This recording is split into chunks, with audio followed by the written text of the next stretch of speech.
नमस्कार, न्यूज़ 18 राजस्थान पर आप सभी का स्वागत। मैं हूं आपके साथ हेमंत कुमार और हम सीधे चलते हैं ईआरसीपी को लेकर के सर्वदलीय बैठक में मुख्यमंत्री अशोक गहलोत संबोधित कर रहे हैं। जवाब मैंने दिया उनको। वो बात जो चीफ मिनिस्टर बनता है तो वो तो अपने स्तर की बात करेगा, उसका भी सुबह में सोचेगा। हमें तो ये देखना है कि हम क्या, मतलब जो अभी आपके प्रस्ताव आपकी गवर्नमेंट ने भेजा है उस प्रस्ताव के आधार पर ये नहर पूरी योजना बन सकती है। क्या बन सकती है? तो पैसा स्टेट गवर्नमेंट दे या केंद्र दे, ये बात तो देखो, हम लोग तो ये कहेंगे भाई कि आप राष्ट्रीय परियोजना बनाओ, पैसे दो, तभी जल्दी बनेगी ये, वरना डबल टाइम लग जाएगा। उस पर कोई दिक्कत नहीं है, हम अपनी बात कह रहे हैं, आप भी मेरे समर्थन से करो, आज नहीं तो कल करोगे। पर योजना बन ही नहीं सकती, मान लो 75-50 तो अलग बात है। तो हम अगर नहीं बन सकती तो पैसा हम क्यों लगाएं? स्टेट गवर्नमेंट पैसा क्यों खर्च करें? आप ये बात समझ सकते हैं ना। अगर मान लो योजना फिजिबल नहीं है, 50% डिफेंसिबिलिटी नहीं फिजिबल, तो फिर पैसा स्टेट गवर्नमेंट क्यों लगाएगी? इसका मतलब अगर हमारे चीफ मिनिस्टर भी कोई किसी से कम नहीं है, मध्य प्रदेश से कम हमारे भी नहीं है, आप लोगों के वक्त वही तो हमारे वक्त वही है। आप लोगों ने बैठ के योजना बनाई है, तो ये जिम्मेवारी तो आपको लेनी पड़ेगी। कि जिम्मेवारी आपको इसलिए लेनी पड़ेगी, आपकी योजना है, आगे हम बढ़ा रहे हैं। हम बंद कर देते तो आप आरोप लगाते हमारे पर, इतनी बड़ी योजना बंद कर दी। उस वक्त ना तो 50 की बात आती, न 75 की बात आती।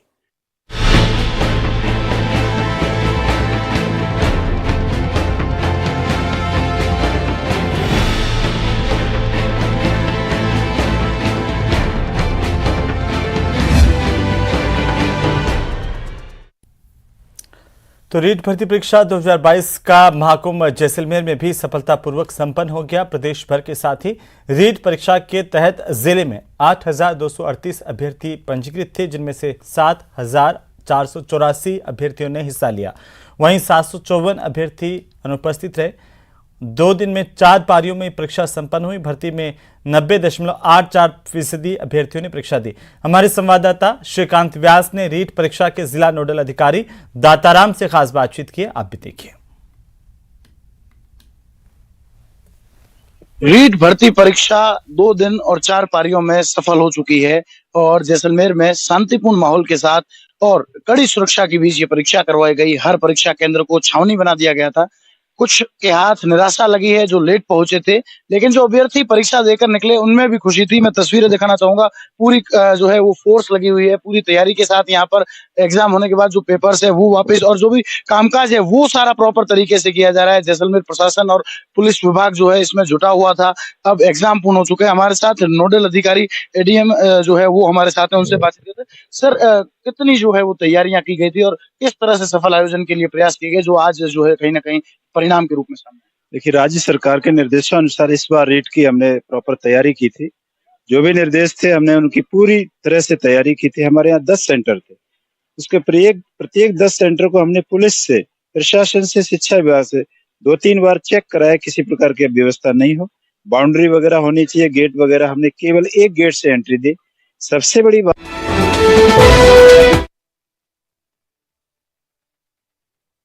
तो वहीं प्रदेश की सबसे बड़ी परीक्षा रीट 2022 शांतिपूर्ण तरीके से संपन्न हो गई।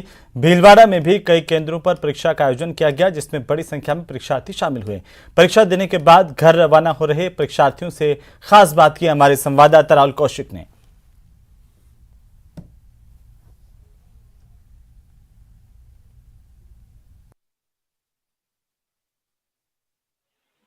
रीट भर्ती परीक्षा 2 दिन और 4 पारियों में सफल हो चुकी है और जैसलमेर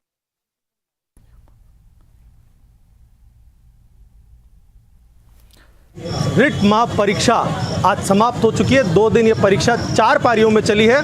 जैसा कि हम देख सकते हैं, आखिरी पारी की परीक्षा समाप्त हो चुकी है। जो अभ्यर्थी थे अपने घरों की तरफ लौट रहे हैं।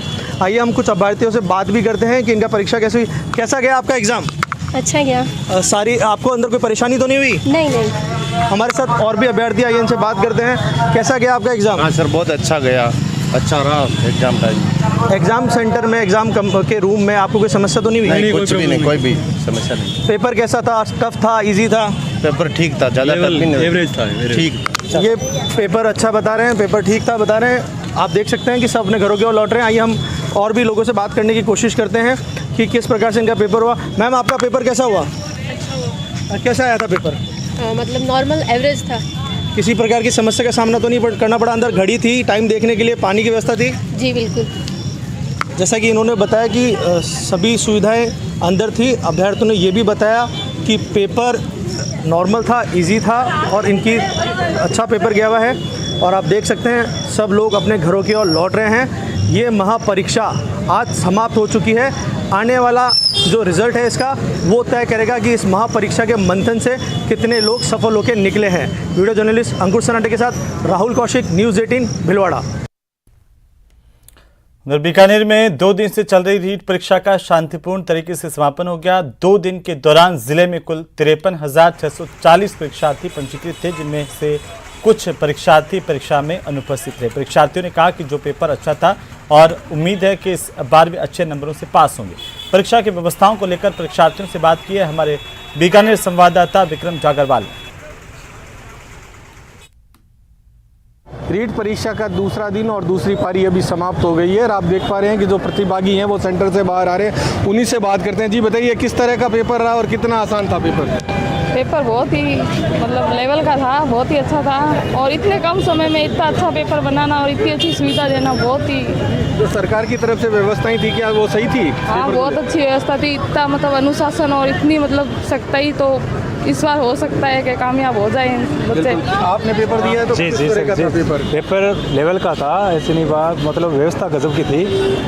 ऐसी कोई 1% भी कहीं दिक्कत नहीं किसी भी अभ्यर्थी की, कोई भी चीज़ की पूरी व्यवस्था हुई थी। लेकिन ऐसा उम्मीद करते हैं कि आगे भी ऐसा चलता रहे, व्यवस्था तो ठीक रहेगा सर। तो पेपर जो आउट ऑफ सिलेबस आया हो या इस तरह का? बिल्कुल नहीं, एकदम सिलेबस बेस पे था और साइकोलॉजी है उसका बहुत ज़्यादा था, वो बहुत ईजी दिखी।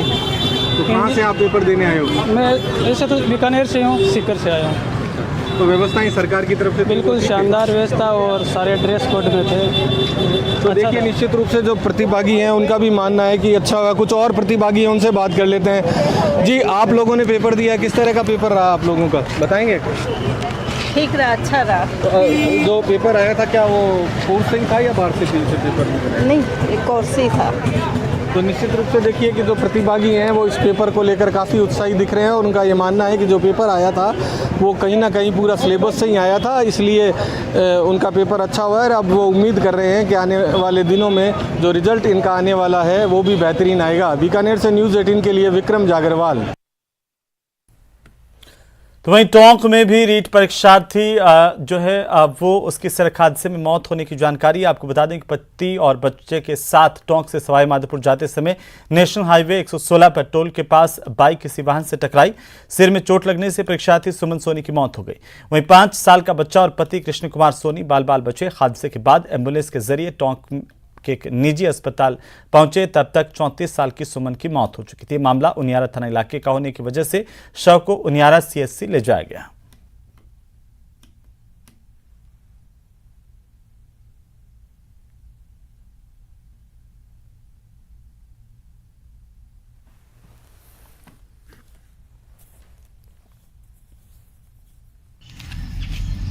अभी पुलिस कंट्रोल रूम से सूचना मिली थी कि टोल के पास NH 116 रोड पे एक महिला का एक्सीडेंट हुआ है और उसको अग्रवाल हॉस्पिटल ले गए थे, लेकिन उसकी डेथ होने के कारण लाश CHC उनियारा में लेके आ रहे हैं पोस्टमार्टम हेतु।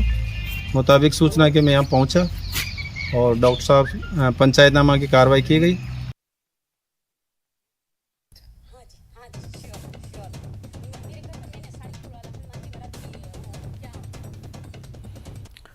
चलिए आगे बढ़ेंगे। वैसे तो चुनाव से पहले बयानबाजियों का दौर कोई नई बात नहीं है, लेकिन बीएसपी से कांग्रेस में शामिल हुए विधायक अपने बयानों से खलबली पैदा कर रहे हैं। यह खास रिपोर्ट देखिए।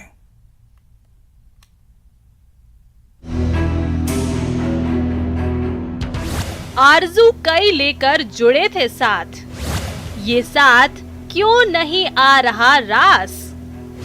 बयानबाजियों के पीछे कौन सा राज?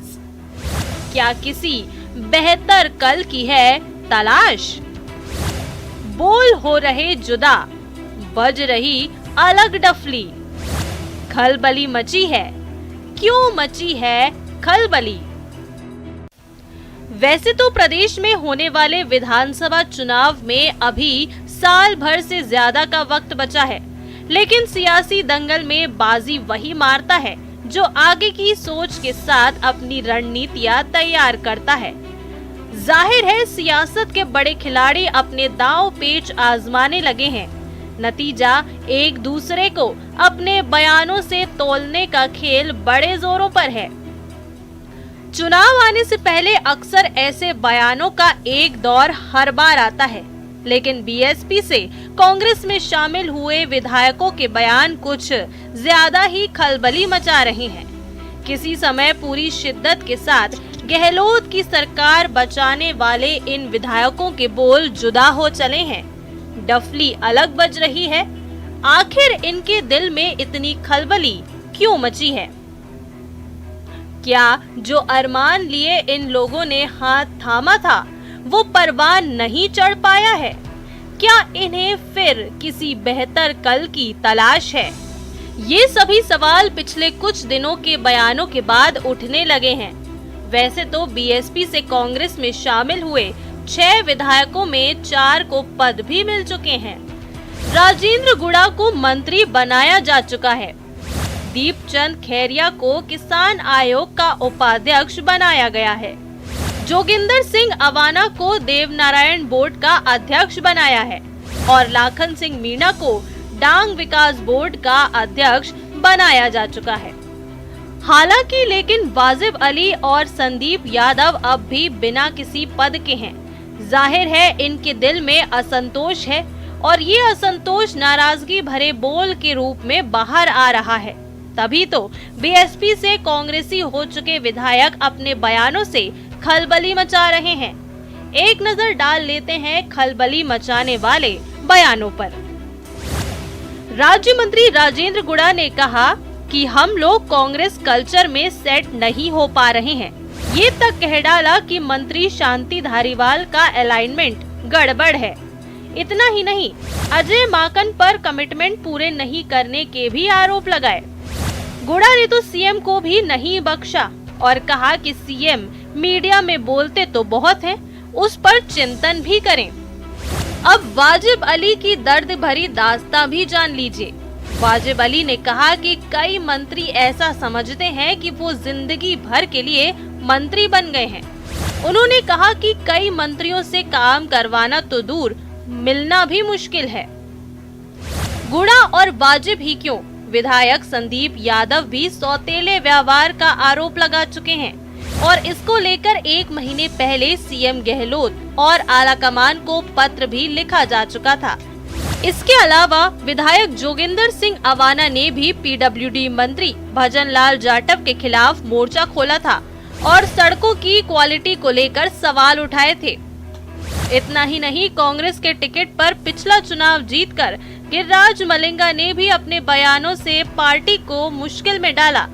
मलिंगा ने कहा था, पहला चुनाव बीएसपी के टिकट पर जीते थे, मुझे मायावती ने नेता बनाया और हम बीएसपी के एहसानमंद हैं और जब तक जिएंगे मायावती का एहसान मानेंगे।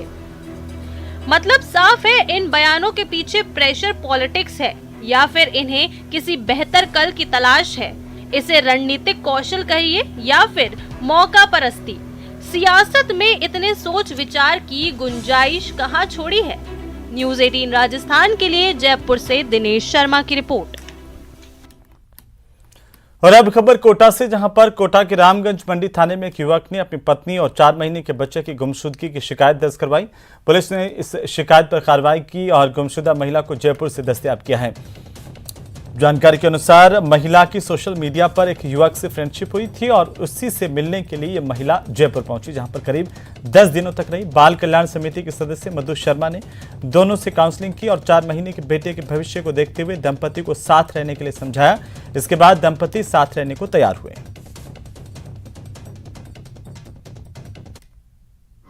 एक 4 माह दूध मुहे बच्ची को लेकर उसकी माता चली गई थी। उसको आज जयपुर से दस्तयाब करके मेरे समक्ष पेश किया गया। तब बच्ची से मैंने उसकी माँ से, शिशु की माँ से जब मैंने बात की तो माता ने बताया कि करीबन 4-6 महीने पहले उसकी इंस्टाग्राम पर सोशल मीडिया के माध्यम से किसी लड़के से दोस्ती हो गई थी। उस दोस्ती के चलते वो उससे मिलने चली गई थी। तो वहीं पोखरण की भड़ियाना पुलिस ने बड़ी कार्रवाई करते हुए शादी के नाम पर लाखों की ठगी करने वाली दुल्हन को गिरफ्तार किया है। भड़ियाना एसएचओ खेताराम गोदारा के नेतृत्व में पुलिस ने ठग दुल्हन शांति देवी को गिरफ्तार किया।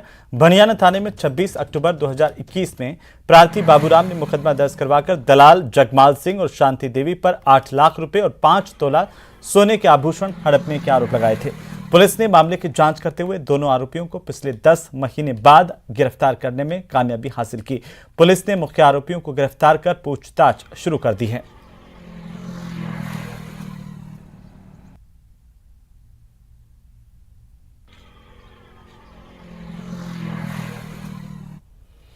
तो अब खबर जयपुर से पीडब्ल्यूडी विभाग से है, जहां पर पीडब्ल्यूडी विभाग अब रेवेन्यू बढ़ाने को लेकर प्रदेश के स्टेट टोल पर जल्द ही फास्टैग शुरू करेगा। टोल वसूली पर फोकस करने की वजह से पिछले कुछ दिनों में आरएसआरडीसी की आय में इजाफा भी हुआ है, लेकिन स्टेट हाईवे और राज्य में पीडब्ल्यूडी के रोड मानसून में बदहाल दिखाई दे रहे हैं।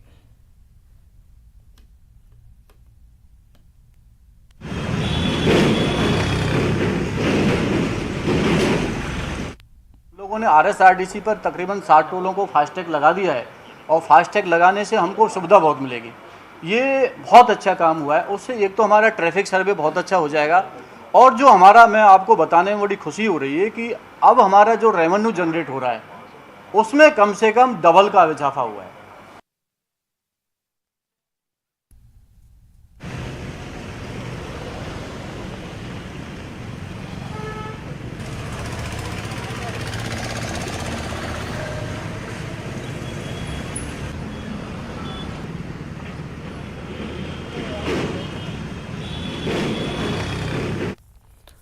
तो वहीं उत्तर पश्चिम रेलवे की ओर से एक नवाचार शुरू किया गया है। ये नवाचार मेडिकल क्षेत्र से जुड़ा हुआ है।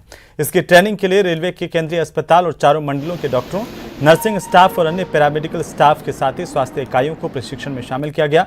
स्वास्थ्य प्रबंधन सूचना प्रणाली एक वेब आधारित निगरानी सूचना प्रणाली है, जिसे भारतीय रेलवे की ओर से लागू किया गया है। यह पूरी तरह से ऑनलाइन प्रणाली है, जिससे सभी लाभार्थियों के मेडिकल रिकॉर्ड के डिजिटलीकरण के तौर पर केंद्र सरकार के आयुष्मान भारत डिजिटल मिशन के हिस्से के रूप में शुरू किया गया है। डिजिटलीकरण करने से हर जरूरतमंद को समय पर लाभ मिल पाएगा।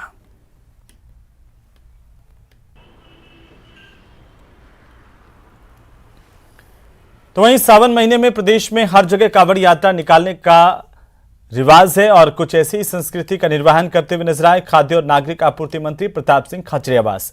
जयपुर के गलता तीर्थ से जल लेकर के 22 गोदाम पहुंची राधे क्लब की कांवड़ यात्रा में प्रताप सिंह खाचरियावास शामिल हुए। खाचरियावास ने 22 गोदाम से लेकर नंदपुरी शिव मंदिर तक पैदल कांवड़ यात्रा की और इस दौरान उन्होंने साफ किया कि उनका मकसद बीजेपी के उस झूठ का पर्दाफाश करने का है जिसमें प्रदेश में कांवड़ यात्रा को लेकर के बैन की अफवाह बीजेपी ने उड़ाई। कांवड़ यात्रा निकाली जा रही है, 22 गोदाम से रवाना हुए नंदपुरी शिव मंदिर पर जाकर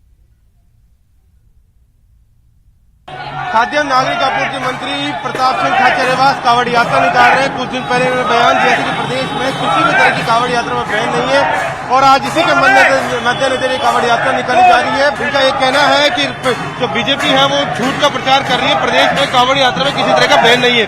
प्रताप जी, कांवड़ यात्रा आप निकाल रहे हैं, प्रदेश में बैन की बात बीजेपी कह रही थी।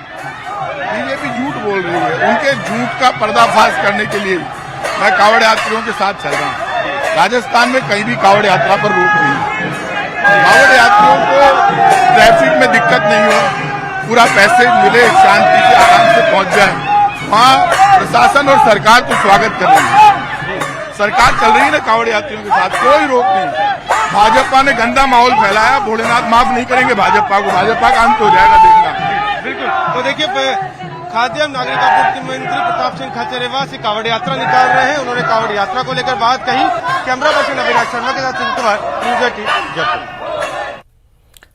तो वहीं टोक्यो ओलंपिक में जेवलिन थ्रो में गोल्ड जीतकर देश का दिल जीतने वाले गोल्डन बॉय नीरज चोपड़ा ने अमेरिका में हो रही वर्ल्ड एथलेटिक्स चैंपियनशिप में सिल्वर मेडल जीतकर एक बार फिर से देश का दिल जीत लिया है और मान बढ़ाया है।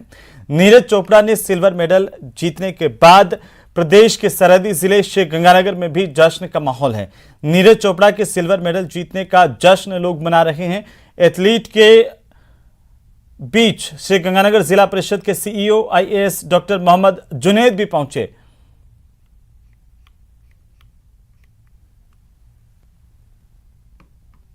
बहुत खुशी का दिन है, देश के लिए कुछ अच्छा करने का मौका मिला है। उसको प्रेरित होकर हम भी कुछ अच्छा करने की कोशिश करेंगे। उसको प्रेरणा हमारे बनाने के लिए हमें अवसर मिला है। आज जो है बहुत ही स्पेशल डे है सबके लिए, इवन एथलेटिक्स और भी स्पोर्ट्स के लिए बहुत अच्छा दिन है आज। आज सिल्वर मेडल आया है, हिस्ट्री में दूसरी बार वर्ल्ड चैंपियनशिप में मेडल आया है, तो बहुत इंस्पिरेशनल है वो फिगर हमारे लिए और काफ़ी अच्छा दिन है आज। काफ़ी खुशी फील कर रहे हैं जी, बहुत ही अच्छा फील करते हैं और ऐसे मोटिवेशन मिलती है कि अगला मेडल हम ही लाएं।